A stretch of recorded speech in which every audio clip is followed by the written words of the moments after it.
This is the CVBT Audio Interview Podcast, where you'll get ideas about improving your bottom line in business and in life from experts around the world.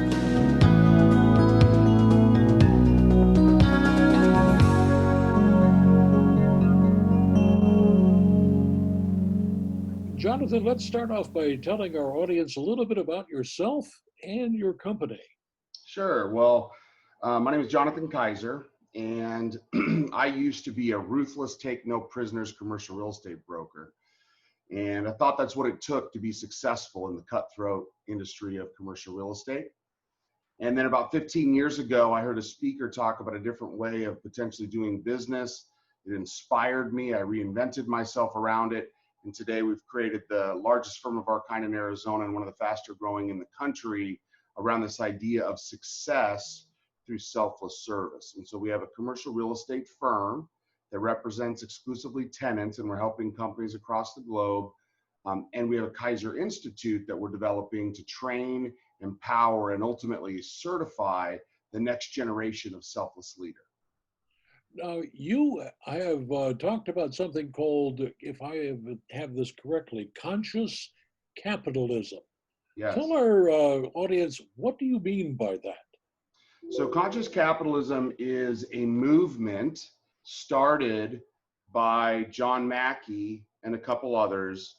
John Mackey was the founder of Whole Foods and built that up through its sale to Amazon. He's still the CEO today and a close personal friend of mine. He wrote a book called Conscious Capitalism, and now there's chapters all across the country, and I'm very involved with them. We're a host company, and he's actually coming out with a new book on the 15th called Conscious Leadership. And I was very grateful and fortunate to be one of the companies highlighted in that book around how to develop a conscious culture within your organization, and it starts with being a conscious leader. So the basic premise of conscious capitalism is to elevate humanity through business, right? To do good through business versus a lot of the negative press that you hear. It's focusing on a stakeholder model where you're serving all of the various stakeholders, from your suppliers to your vendors, not just your clients, to your people, and having everybody in an ecosystem that focuses on helping each other. So it's truly focused on win-win-win type solutions. Can win-win-win solutions, though, work when we are plunging, it apparently, it seems, at least into a bit of a recession, if not worse? Yeah, I would say that it's even more important, Doug. I think that the critical nature, again, John is a mentor and a friend. He likes to say, if you cannot find a win-win-win solution, you're not being creative enough. So especially in today's world, the critical nature of treating people with empathy, of looking for things that are non-predatorial, become ever more important, because everyone is experiencing some level of pain, and they're going to remember the people that took advantage of it and that were harsh and rude and mean and didn't do things the right way on the other side of this. So I think, yes, even more than ever, leaning into conscious leadership is something that's desperately needed for our time, which is why I wrote the book, to teach others how we've built a culture of selfless service. Well, that brings us up to the one point we wanted to bring up, and that is, tell us about the book. Yeah, so my journey from reinventing myself from a ruthless jerk to someone who's committed to serving other people, that was not an easy one, right? And so what I think is that here's what I think, Doug. People have this idea in their minds that serving and helping other people is a good thing. Like, I don't think anybody would argue with that. But then they get into business, and they do it in their homes, they do it with their families, they do it with their friends, they do it in their communities. And then they get into business and they get this idea that they have to go put on their tough suit and go to war, go fight to get ahead. And so what we're trying to show is that, what if that wasn't the case? What if this universal truth of give and you shall receive, it's across every religion, every philosophy, every time era, every geographic location, that truth has been espoused for thousands of years. but why is it not present in business today? And I believe it's because people do not have enough examples of how to actually do that. Culturally, how do you do it? We have a ruthless business culture in general in the US and other places. And so what I love about what John Mackey has done and what we're trying to do within Keyser is to show others that, look, even in arguably one of the most ruthless cutthroat industries in the world, you can create extraordinary success by helping others succeed. And so what I've done is, as we've built a successful firm around that philosophy, I took the book and I said, okay, how do I take everything that I've learned over the last 15 years of reinventing myself, of building a company culture, and how do I put it into a book where everyone can learn for themselves? And so this is everything I've learned on how to do it packed into this book so that anybody can pick this book off the shelf and say, maybe I can do it too. So that it starts with the story of kind of how I did it so they could see an example of, yes, this is even possible. But then it talks for the majority of the book of around our 15 core operating principles, how we actually did it. Jonathan, what was the triggering thing that turned you from, as you put it, a ruthless jerk into a totally transformed business person? Well, yeah, it's a great question, Doug. So, I was raised differently. I was raised to help people, to love and serve. And then I got into business and I did what I felt I needed to do to get ahead, because that's what I saw the examples mirrored around me. But I was miserable. I was misaligned with my core values, but I felt trapped. I didn't know of a different way. I didn't know an alternative to what I saw and what I'd learned. And I'm an overachiever, so I became more ruthless than most, right? But I was really unhappy. And so when I heard the possibility that, I'd never heard anything like it before. Maybe I didn't have to be ruthless to win. Maybe there was a way that I could create success by just helping others. And that started a journey. The real trigger for me in deciding to start a company around it, I had an epiphany moment where I was getting frustrated. Now I'd built a practice group within a traditional firm, and I was feeling the cultural misalignment between what I was trying to do within the firm and what others within the firm were doing. And I had this epiphany moment where I just realized that I had the opportunity to actually transform an industry. And if I could show other people that this could be possible, and if I could build an organization around this principle, then others could follow suit. And we were just recently, we were honored. I mean, my book hit #1 on Wall Street Journal, which is unbelievable to me. So there's a lot of interest in that message. USA Today just named us the commercial real estate disruptor. So we have I think there's a lot of interest in this. I think most people in business are somewhat miserable and wish there was another way, but they just don't know how to do another way, because this is what they know, this is what they see. And so what I wrote the book for was to say, hey, maybe there is a better way. Maybe you can have success and be selfless. Maybe you can have a culture that is extraordinary, where you just focus on loving and serving other people and still be successful. So it's connecting success with service. So it's not just service, you should do service. Everybody knows that. It's saying, what if you could actually create extraordinary financial success by helping other people? We're proving it in arguably one of the most ruthless industries in the world. And I've written a book about it to help others be able to do the same thing. How hard was it, Jonathan, to change the direction of your company? Well, for me, the company, I was fortunate enough to be able to launch in 2013, once I'd already gone through the painful reinvention myself. So we launched the company on these principles.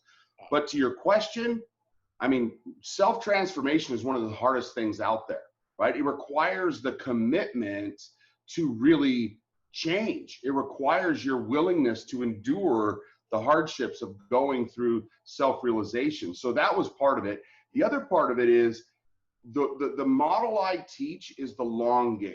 We're not looking, this is not an instant gratification play.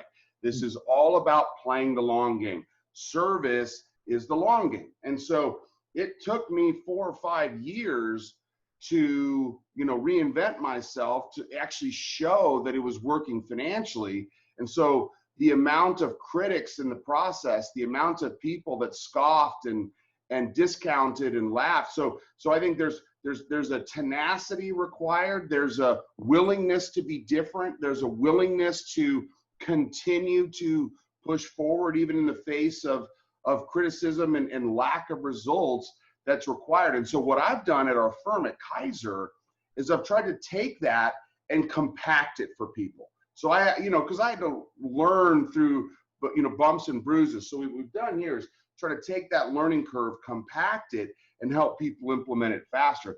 And that's why we're growing so fast. And so as we look at national expansion and looking for people across the country that want to be part of Keyser and help us build this extraordinary organization, for us, we're looking for people that are culturally aligned. We're looking for people that want to help other people, that have a mindset of selflessness.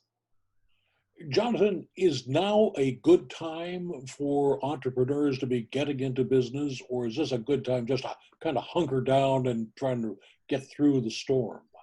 I think it's an extraordinary time. I don't remember the exact statistic, but maybe 50 or 60% of the businesses today were created in the last downturn. So I think the people that are hunkered down today are missing a real opportunity. There's opportunity everywhere. With our business, we've been spending so much time helping companies figure out what they can do to secure rental relief in today's crazy environment, right? So just helping, advising, I'm doing webinars. I've done 30 plus webinars and my team's doing a bunch of them, just advising tenants on what they need to be doing to navigate commercial real estate in this crazy time. If you think about it, Doug, commercial real estate for most company owners is their second or third largest expense, but it's their least flexible, right? Because you can lay off people, but you aren't laying off a lease. And over half of corporate bankruptcies involve breaking some kind of lease. So for us, when the world's going topsy-turvy, we're trying to help organizations figure out what they can do to survive, to stay in business, to save money. And so we pivoted quickly just to serve and help people with rental relief, which on the other side of that, those organizations will appreciate what we've done and they'll want to use us on other, hey, I need your help on finding a new office, or hey, I need a new distribution facility, or, hey, I want to open up a healthcare center. Can you help me? But right now the need is to serve. So for anybody out there that's an entrepreneur that's listening or wants to be an entrepreneur, one, it's a great time to start. There's tons of need out there. And if you focus on serving and helping, I believe that you're going to be able to be successful on the other side. Where do you see commercial real estate in 5 years? Because a lot of people are getting used to working from home, whether or not they're the managers saying, hey, I've got all these people working from home. What do I need that big office for? Yeah. Where's it going to be? I think there's two things. I think there's two factors at play. It's a very insightful statement. Number one, there certainly will be more flex work going forward. I think the traditional 8 to 5, be there or you're in trouble kind of environment, I don't think that's going to return. But I do think that one of the things that, and again, I'm not saying I am the expert, but I certainly, this is my world and I talk to a lot of people and we help thousands of businesses across the country. So I have a pretty decent insight, I think. I think that there is actually a counter force to people going, I am so sick of working from home. In the short term, there's all these productivity statistics. And it's like, yeah, if you have a gun to your head and you feel like you're about to lose your job, are you going to be productive from home? Yeah, you probably are. But once things get back to normal, the distractions, the aggravations, the kids at home, the lack of interaction with other people. I mean, my people are longing to get back to a more normalized environment. Now, does that mean they'll be there 5 days a week, 8 to 5? Probably not. In fact, I probably won't do that. But I think the need for office space is going to increase. The need for gathering areas is only going to increase. Add to that the idea that maybe we're not going to cram people as tightly into office environments as we have in the past, right? And so now you have spacing issues, you have density issues, which could, we have clients that are increasing their square footage requirements because they're deciding not to pack people in so densely. So it'll be interesting to see how it plays out 5 years in today. I mean, a month in today's environment feels like 5 years. So who knows what's going to happen in the future? But I do know that the real estate market tends to follow the rest of the markets. We are not a leading indicator. We're a lagging indicator. So the market is just starting to go down. You look at delinquencies are rising, vacancies are rising, sublease space is hitting the market. So you're going to see some correction in the real estate, in the commercial real estate world.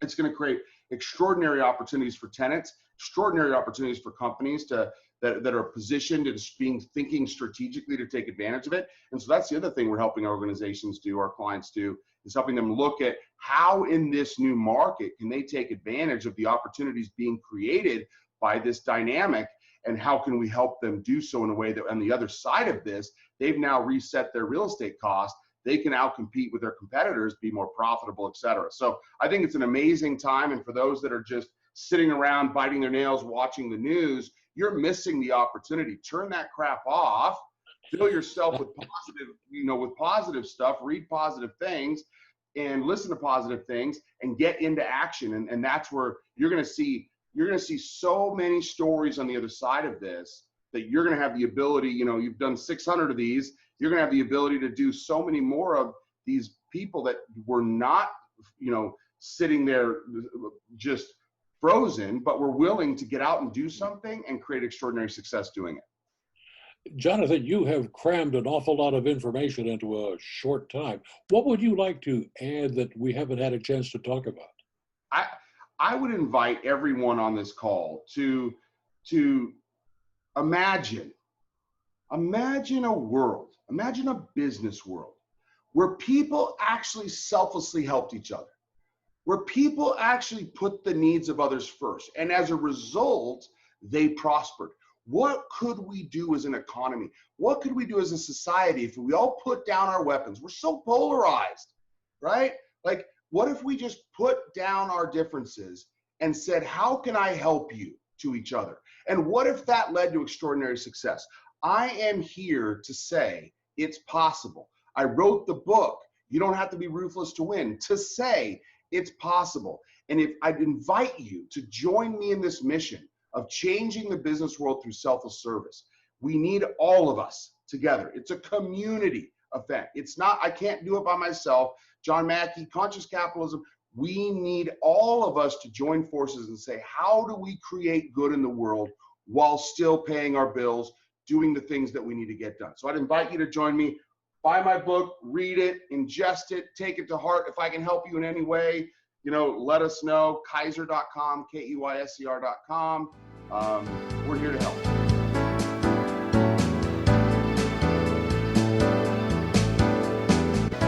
You've been listening to the CVBT Audio Interview Podcast, one-on-one interviews with experts in business and personal growth.